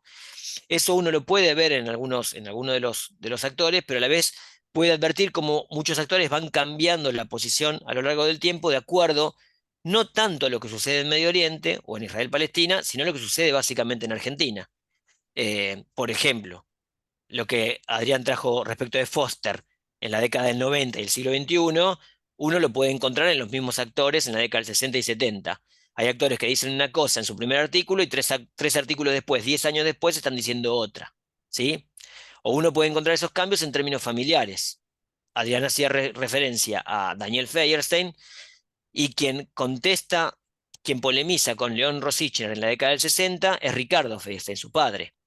Y polemiza justamente por la crítica que el mismo León Rosichner hace ya en la década de los 60 a la identificación del sionismo como una causa puramente a favor del Estado de Israel entre los jóvenes argentinos. Entonces uno puede ver también ahí cómo ciertos linajes familiares se resquebrajan a lo largo del tiempo en estos años. El caso más paradigmático en el libro, o el más, no paradigmático, que resulta más ejemplificador, quizás sea el de Jacobo Timerman.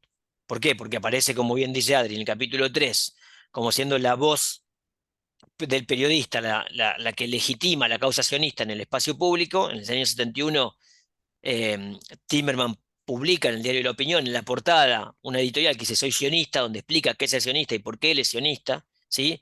En el contexto de una disputa que tiene con sectores del peronismo, básicamente con Andrés Framini y el Frente Justicialista por la Liberación de Palestina, que se forma en esos años, en el que confluyen actores de la izquierda y la derecha peronista por igual, que 3 años después se van a matar entre ellos, pero que ahí confluyen, ¿sí? Y él publica Soy sionista y eso lo posiciona en el debate público como un defensor del Estado de Israel, al punto tal que durante su detención, gran parte de los interrogatorios a cargo del comandante Camps van a intentar corroborar los vínculos de Timerman con Israel y con el sionismo, pero un año después, o 2 años después de su liberación, un año después de publicar su testimonio sobre el periodo de la detención en la dictadura militar, Timerman publica otro libro, Israel, la guerra más larga, donde toma distancia de Israel, donde toma distancia del sionismo y por primera vez, ¿sí? Construye ese andamiaje, ese vínculo entre el gobierno de Begin y el trato que Israel da a los palestinos, similar al que Hitler hacía con los judíos en los guetos y los campos de concentración. Entonces esa misma figura de Timerman, que resulta muy eficaz en el 81 para construir ese andamiaje interpretativo de la dictadura militar como un holocausto a pequeña escala, ¿sí? Es el mismo que un año después construye ese andamiaje para interpretar la política del Estado de Israel respecto a los palestinos como, ¿sí? Una política de limpieza étnica como la de Hitler en la Alemania nazi, ¿no?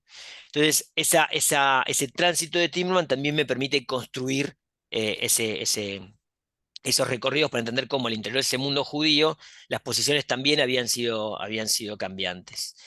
El libro, como yo les decía, es un libro que no intenta reconstruir o decir qué estaba pasando en Medio Oriente o en Israel-Palestina, sino básicamente entender cómo esas disputas en el conflicto árabe-israelí, ¿sí?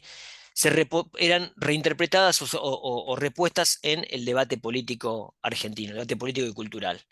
Y lo que yo encuentro, y me parece que Adrián fue muy certero en su apreciación, es que a diferencia de otros conflictos u otras vicisitudes a escala global, efectivamente el conflicto árabe-israelí en la política argentina es central afecta una sensibilidad singular de todos los actores, como no lo hay en relación a otros temas. Y eso a mí me parecía en realidad como, lo digo yo, suena como que no tuviera abuela, pero digo yo que me parece como es que ese gran aporte de la agenda historiográfica argentina sobre la historia del pasado reciente. ¿Por qué? Porque muchas veces historiadores y historiadoras del propio campo hacen alusión a la Guerra Fría o a episodios del contexto de la Guerra Fría como el telón de fondo sobre el que actúan los actores en esos años, 60, 70, 80. Como si la mera alusión a la Revolución Cubana, a la Guerra de Vietnam, a la descolonización de Asia y África, alcanzaran para entender las conductas de los actores en el plano político local. Y entonces cuando a mí lo que me pasaba cuando revisaba las fuentes de los partidos políticos, de la prensa nacional y demás, es que efectivamente en Vietnam había una guerra, efectivamente algo pasaba en Argelia, pero lo que pasaba en Israel-Palestina recrudecía los debates de otro modo, ocupaba una centralidad de mayor envergadura. Y mucha de esa historiografía no decía nada sobre justamente lo que sucede en Israel-Palestina, ¿no? En esos años. Como que las menciones eran de nuevo, Vietnam, a Cuba, Argelia. Y los cronistas decían otra cosa, decían, bueno, no sé, yo siempre cito la misma frase porque me parece muy alusiva. El cronista del diario El Mundo, el 5 de junio de 1967, dice, bueno, estalló la guerra en Israel, se sabía, se podía predecir, también se combate en Vietnam, pero Israel está más cerca de las sensaciones y las emociones de Buenos Aires. Eso de alguna manera, sí, es lo que recorre el espíritu de todo el libro. Efectivamente hay ahí una forma de leer qué es lo que pasa en Israel-Palestina que efectivamente sensibiliza los debates públicos. Eh, y me parece que es interesante, por lo menos en los 60, 70, 80, porque el mundo intelectual, el mundo político, el mundo académico participa de esos debates, no necesariamente con posiciones que son homogéneas o con posiciones que son unívocas a lo largo del tiempo, sino que también van cambiando y eso a mí me parecía significativo de poder rastrear. Eh, Efectivamente uno podría decir, bueno, yo quería terminar el libro en el 87, no pude, pero en realidad hay que ver qué pasa en los 90 con los atentados y cómo se reconfigura ese espacio y ver qué pasa después en los 2000, después de la crisis del 2001, y qué pasa ahí con los gobiernos del kirchnerismo. Yo creo que lo que dice, yo no soy un especialista del tiempo presente, solo soy un ciudadano. Como dije en esa entrevista con 7K, a veces prefiero decir, lo más honesto es decir no sé. Eh, pero a mí me parece que ahí está bueno pensar algunos matices. ¿Por qué? Porque respecto a esto que decía Adri, ¿por qué Milei puede aparecer con la bandera de Israel? No lo sé por qué, no tengo una respuesta unívoca para eso, me parece que es complejo y demás, pero puedo decir que eso tampoco siempre fue así. Me parece que algo se resquebraja con la firma del memorándum de Irán. Cristina Fernández Kirchner durante mucho mismo, ella se identificaba con Israel, viajaba a Israel, ¿sí? Y me parece que algo se resquebraja en el 2011, y ese resquebrajamiento tiene que ver con las posiciones del Estado, pero también con las posiciones de los intelectuales, los dirigentes de la comunidad judía, ¿no? Y entonces ahí me parece que es algo más interesante para pensar de lo que yo carezco de herramientas para poder por lo menos analizarlas, ¿no? Pero me parece que es interesante para poder pensar una historicidad de más larga duración. Em, yo agradezco la lectura de mis colegas, de mis compañeros. Sé que también en la presentación entiendo que Cintia leyó bastante del libro porque hizo algunas referencias muy puntuales que son de una buena lectura. E invito a mis amigos, amigas, colegas, hace un ratito estaba Yael Simán, estaba Dina Broski también ahí presenciando, a leer el trabajo y poder un poco, como decía Adri, amplificar las discusiones y mantenerlas en el tiempo. Así que bueno, gracias Cintia también por el espacio para la presentación. Muchas gracias, Emanuel, y a los tres. Tenemos un momento para hacer preguntas. Eh, Pueden entrar directamente y hablar. Yo, entre tanto, me gustaría que nos contaras un poco a nivel archivos, en qué archivos trabajaste, tanto en Argentina como afuera, si es que, eh, digamos, Bien. Mira, en Argentina eso es una situación bastante interesante, porque no hay un archivo donde yo haya concentrado toda la investigación. No sé, supongo que yo que sé, es difícil que eso exista en otro lado. Mi experiencia cuando he trabajado en otros archivos en Estados Unidos es que uno puede como pedir fondos y eso circula y es más ordenado. En Argentina eso no es tan así, es más arbitrario, es más fragmentado todo.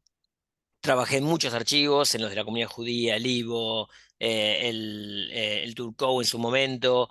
Un tiempo fui a visitar el Pinnicats, el CEDOB, el Centro de Documentación y Biblioteca de Pinnicats, que viene armando Nerina Visakovsky, pero también en Biblioteca Nacional, he ido algunas veces al CEDINSI, me he encontrado archivos personales, gente que me ha prestado documentos. Durante la pandemia, Mercado Libre se me configuró como un archivo porque muchos de los materiales que yo buscaba los tenía que comprar porque no podía acceder a algunos repositorios, entonces no se ve, pero uno de los hallazgos es de los hallazgos. Una de las cosas que no estaba en el origen y que encontré son los textos de Pozzi, los del militar este, que los encontré en una mesa de saldo en una librería, que los compré y dije, bueno, en algún momento los voy a usar. Y finalmente cuando estaba leyendo eso dije, esto es buenísimo, ¿cómo no lo vi antes? ¿Cómo no le presté atención?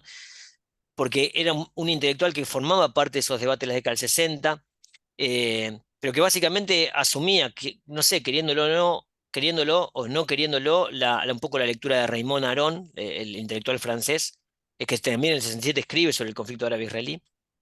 Y hace una lectura que a mí me parece muy, muy, muy fina, como dijo Ale. Hace una lectura más de la lógica militar, pero entendiendo el conflicto como un teatro de posibilidades de operación sobre el mundo de la política. Entonces lo que dice, bueno, básicamente, che, miremos ese conflicto para entender cómo actúa un Estado frente a un conflicto y la insurgencia, porque ese escenario se está planteando en Argentina hoy. Y básicamente lo que dice, bueno, la conducción militar necesita conducción política, ¿sí? Y eso es lo que tiene que pensar el ejército en la situación de radicalización política que se está gestando en el continente americano, ¿no? Y el Estado de Israel es un modelo. Entonces ahí es interesante para pensar también ahí esos comienzos de configuraciones, de pases, de lecturas de los sectores militares o las derechas que eran muy críticos de los judíos o antisemitas, muy críticos del Estado de Israel y de los judíos, y que empiezan a mirar con otros ojos la cuestión de la envergadura que tiene la noción de la patria y la soberanía nacional en el Estado de Israel, ¿no? Empiezan a mirar y dicen, bueno, acá los tipos tienen claro el objetivo, la defensa del Estado y la función del mando militar y del mando político. Entonces, eso es un hallazgo. Y después unos documentos que son del año 82, que se llaman Estudios Árabes, una revista que se empieza a publicar en esos años, dirigida por Saad Jedid, que luego va a ser quien funda la cátedra Edward Said de Estudios Palestinos en la Universidad de Buenos Aires en los 90, pero que en el 82 publica esta revista y que la conseguí básicamente por Mercado Libre. Fui comprando los ejemplares a medida que aparecían y que fue un hallazgo porque me permitía entender cómo desde la Federación de Entidades Árabes Argentinas se releía el conflicto árabe-israelí en el contexto de los 82, 83, 84, la guerra de Malvinas y la transición a la democracia, como una forma de emparentar la causa palestina con la recuperación de las islas, con la forma de mirar las condiciones para la transición a la democracia, denunciando, por ejemplo, mientras Timerman hacía muchos esfuerzos por emparentar la dictadura militar con un holocausto, lo que hacía Saad Jedid es emparentar la alternativa judicial, los juicios a los represores, con la política vengativa de los judíos cazando nazis por más de 60 años, 50 años, ¿no? Entonces ahí se me configuraban esos dos universos de sentidos de los años 80. Trabajé con archivos, ya te digo, de modo muy fragmentario. Eh, Creo que eso también, como dijo Ale, que esa fragmentación me permitió también, me obligó a ser muy artesanal la escritura. ¿Sí? Como bueno, empezar a trabajar bien, entendiendo cuáles eran los cruces, de qué manera aparecían dialogando entre ellos. Y lo que sí me operativizó mucho la investigación es la posibilidad de viajar muchas veces a Estados Unidos, a Berlín, a Israel este año, porque eso más que nada siempre me enriquece la cuestión más bibliográfica. Me permite acceder a ciertas lecturas que acá todavía no llegan y que no sé, me enriquecen un poco la perspectiva histórica, la perspectiva conceptual y eso. Así que así se fue cocinando un poco la investigación. Bien. Yo tengo perdón, Cintia, ¿quería seguir? ¿Mm? Quería hacer una pregunta relacionada, pero puede esperar también. No, si está relacionada, adelante. No, que así, siguiendo lo que decías, para vos, Emma, y tal vez Alejandro sabe responder también, ¿se publica en árabe en Argentina? ¿En Mira, lengua árabe? Mira, yo no tuve acceso a publicaciones en árabe en Argentina, que las debe haber, sí, seguramente la comunidad sirio-libanesa u otras comunidades seguramente tengan. Y eso, si querés, es un déficit de la investigación, pero también porque no encontré archivos o que tuvieran en su guarda los documentos de las comunidades árabes. Sí encontré, ya te digo, algunos documentos, por ejemplo, estudios árabes. En el año 77, la revista Asalam de la comunidad árabe hace una actividad con Nueva Presencia, un periódico de la comunidad judía de esos años, y hay algunos de los documentos que logré alcanzar, pero que eran documentos más fáciles porque eran públicos justamente por el debate que generaron, porque fueron muy cuestionados por la comunidad árabe y por la comunidad judía la actividad, el vínculo entre Asalam y Nueva Presencia, por ejemplo. Eh, pero no tuve mayor acceso que esos. Pero no sé, Ale, supongo que sí, que hay. Imagino que sí, desconozco. Imagino que hoy probablemente ya no haya, Mm. pero sí, Una sin cosa duda que, ya que probablemente todavía. cité lo de Asalam y Nueva Presencia, algo que me pareció interesante del libro también ver eso, como en ciertos momentos donde estaba ocluida la vida política, por ejemplo, la última dictadura militar, eh, la- los debates en torno al conflicto árabe-israelí eran un universo relativamente liberado en el que se podía justamente activar y posicionarse en el espacio público. Entonces, desde el 77 vas a encontrar movilizaciones de algunos sectores juveniles de la comunidad judía que se posicionan en la calle, no sé, celebrando los acuerdos de Camp David, por ejemplo, en el año 80, 78, 79, 80, 81, ¿sí? eh, o que debaten políticamente, ¿sí? qué es lo que está pasando en Medio Oriente. Entonces ahí la cuestión de lo que estaba pasando en Israel-Palestina permitía permear el espacio público aún en el contexto de la dictadura militar. Y el capítulo último, ese capítulo 4, que se centra en el 82, en realidad empieza en el 76, empieza el 24 de marzo del 76, y rastrea cómo la cuestión del conflicto árabe-israelí va generando cierta sensibilidad y movilización en el espacio público a lo largo de toda la dictadura militar. ¿Sí? Y Erika, dale. Vamos. Ok, bueno, Laura preguntó dónde se consigue el libro. Laura, no sé dónde estás, pero lo acabo de pedir por Amazon, así que acá se consigue fácil. La cuestión del emparentamiento es lo que más vengo padeciendo acá en Estados Unidos. De hecho, acá les quiero compartir un artículo que me pareció súper, que ayuda mucho. Conoces no sé si lo has leído. Bien. Y en parte el emparentamiento entre la causa palestina y la causa de, digamos, las políticas de identidades acá en Estados Unidos es lo que más está teniendo, lo que está nutriendo el antisemitismo virulento que estamos sufriendo en la academia en Estados Unidos en particular, pero en muchos otros lados también. Y me pareció súper interesante ver cómo esto realmente ha estado ahí siempre, ¿no? Es lo que básicamente saqué de tu presentación y que voy a leer con mucho más cuidado cuando me llegue el libro. Nosotros tuvimos la suerte de tener a Nerina Visakovsky, la invité de una charla acá en Haverford en septiembre. Y esto ya estaba, imagínate, septiembre, 7 de septiembre, un mes antes del ataque, una estudiante mía judía, que es parte de uno de estos grupos que están entendiendo la causa palestina, bueno, que están usando todo el vocabulario súper agresivo. Hay dos grupos en mi campus en particular, son los dos grupos que más están causando disturbios en los campuses en Estados Unidos, que es Students for Justice Palestine, y el otro es Jewish Voices for Peace. Esta chica es parte de este Jewish Voices for Peace y usan todo este lenguaje de Israel, bueno, de genocidio, apartheid, toda esta cuestión.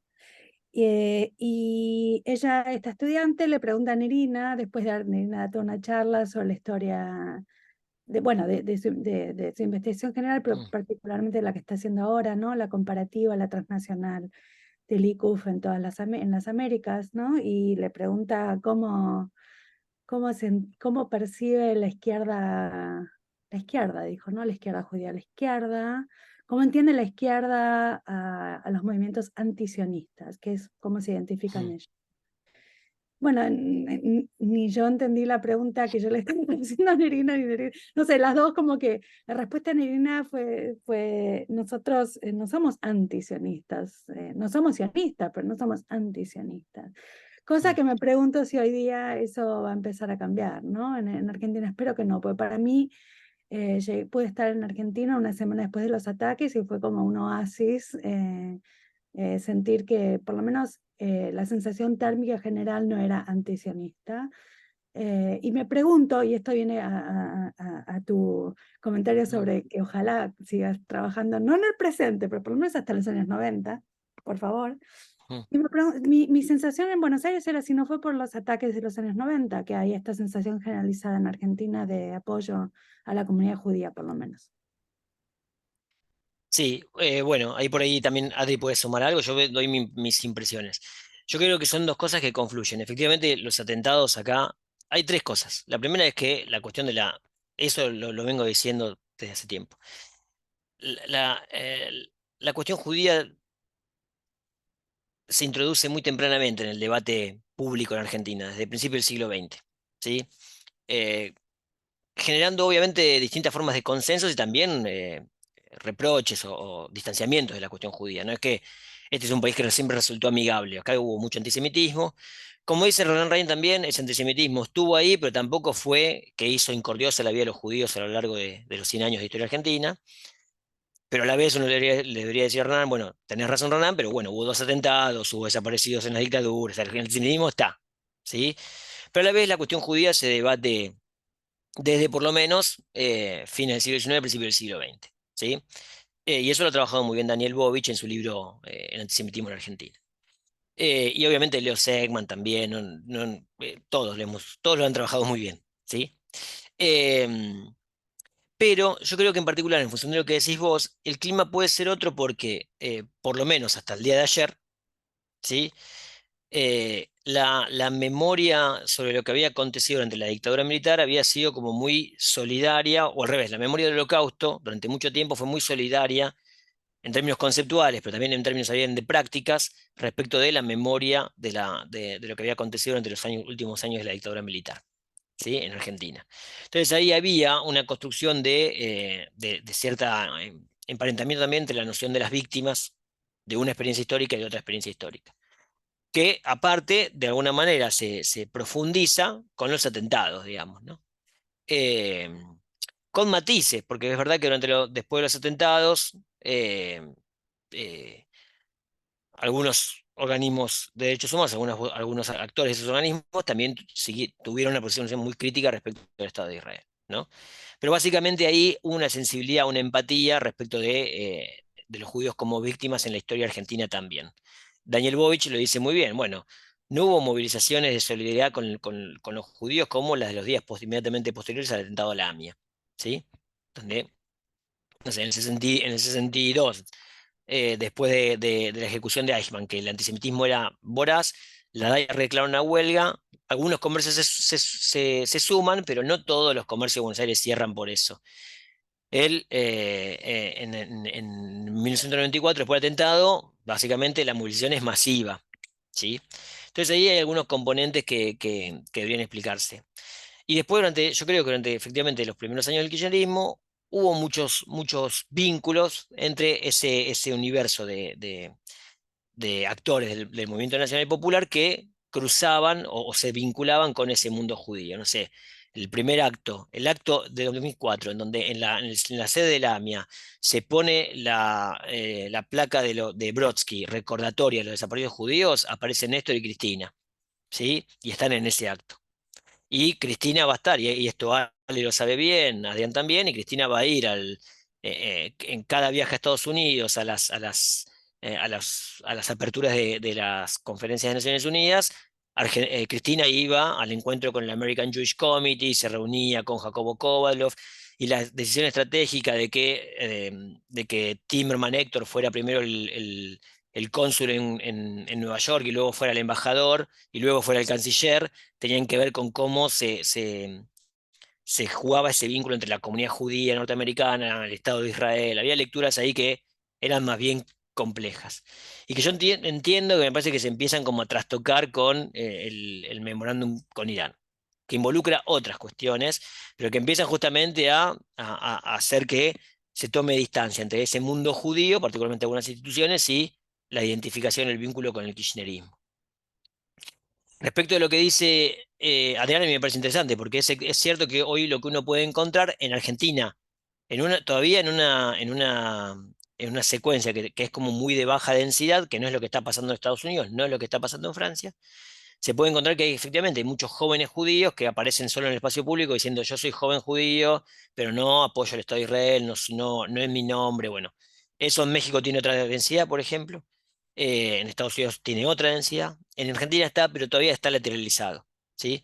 Habría que ver un poco en la trayectoria de esos jóvenes, y esos jóvenes, como en el caso del grupo que analizó Adrián en los 60, si en realidad vienen instituciones judías y recién en su proceso más universitario toman distancia o eso. Habría que verlo, no lo sé. Pero es cierto también que las instituciones de la comunidad judía a lo largo de los años nunca tuvieron, ¿sí?, una voz, o no se sintió en el espacio público, salvo el ICUF que trabaja en Erina, nunca tuvieron en el espacio público una posición por lo menos de cuestionamiento de ciertas políticas del Estado de Israel, salvo durante la Guerra de Malvinas. Eso en el libro está bueno, porque en el año 82, durante la Guerra de Malvinas, la comunidad judía, todas las instituciones, desde el ICUF a la DAIA, pasando por la AMIA, las de las provincias y demás, hacen un esfuerzo enorme por mostrarse consustanciados con eh, el objetivo del Estado argentino, que es la recuperación del archipiélago. Participan del Fondo Patriótico, van a 24 horas por Malvinas, hacen sus propios actos, juntan sus propias colectas, se muestran. Y eso es eficaz. Hasta 2 días antes que concluya la guerra, cuando estallan los conflictos en el Líbano, que el ministro de Defensa, Ariel Sharon, en una declaración extensa sobre el conflicto, dice una línea: los jóvenes judíos argentinos deben venir a pelear esta guerra porque esta es su guerra y no Malvinas. Dice eso. Eso rompe todo por los aires. ¿Sí? Resquebraja todo el esfuerzo y reintroduce en el espacio público las sospechas acerca de los judíos no son leales al Estado argentino. Mariano Grondona, Llamas de Madariaga, pone de nuevo ese discurso antisemita más conservador, católico, ¿sí?, en el espacio público. Es la única vez, el único registro que yo tengo de la DAIA diciendo lo que dice el ministro Sharon no nos representa. El Estado de Israel, los judíos argentinos, somos judíos argentinos. Es la única vez que yo tengo ese gesto por parte de la representación comunitaria. ¿Sí? Entonces, muchas veces lo que aparece también por parte de algunos sectores judíos, ¿sí?, que pueden ser institucionalizados o no, como dice Renan también, es que efectivamente leen como una cosa, una defensa cerrada al Estado de Israel por parte de las dirigencias comunitarias que no plantean ninguna críticas, ¿sí?, a sus programas políticos, por ponerlo así. Entonces eso genera también ciertas repieses. En los últimos meses, lo que pasó en los últimos años es interesante en Argentina, en los últimos 2 años, porque al calor de los debates políticos en Israel respecto de la ley de Netanyahu sobre la reforma de la Corte, sí empezó a mover muchas actividades, ¿sí? Pero de sectores como, no sé, SAFTA, Meretz, Argentina y demás, ¿no? Pero que reunían mucha gente, y eso era interesante, ¿sí? Eh, pero bueno, fue como los últimos 2 años en un contexto muy particular, de nuevo, del debate árabe-israelí, ¿no? Del conflicto árabe-israelí. Gracias. Sí, bueno, igual obviamente crítica de políticas del gobierno, todo eso, digamos, eso no cae dentro del antisionismo, eso es, digamos, Sí, sí. no es lo mismo, es algo que hacemos todos, ¿no? Y justamente es algo que constantemente tengo que recordarle a la gente, ¿no? O sea que hay una diferencia enorme entre lo que es el antisemitismo virulento que estamos viendo acá y lo que es criticar al gobierno de Israel, que es algo que para los judíos es, digo, cosa de todos los días. O sea, para nosotros eso es normal, pero bueno, eso nos toca. Sí, Bien. acá, bueno, fíjate que en el último debate presidencial yo lo traía en la colación de una de las entrevistas. Todos los candidatos se posicionaron, salvo una, que fue la de Miriam Bregman del PTS, que dijo, bueno, condeno, pero esto se justifica en las operaciones. El resto condenó. Y Miriam Bregman sacó el 2,5%, 2,3% en las elecciones generales. O sea, es y no es nada al mismo tiempo lo que estoy diciendo. Pero efectivamente no sucede en Argentina por ahí lo que está sucediendo en otras latitudes. Em, pero bueno,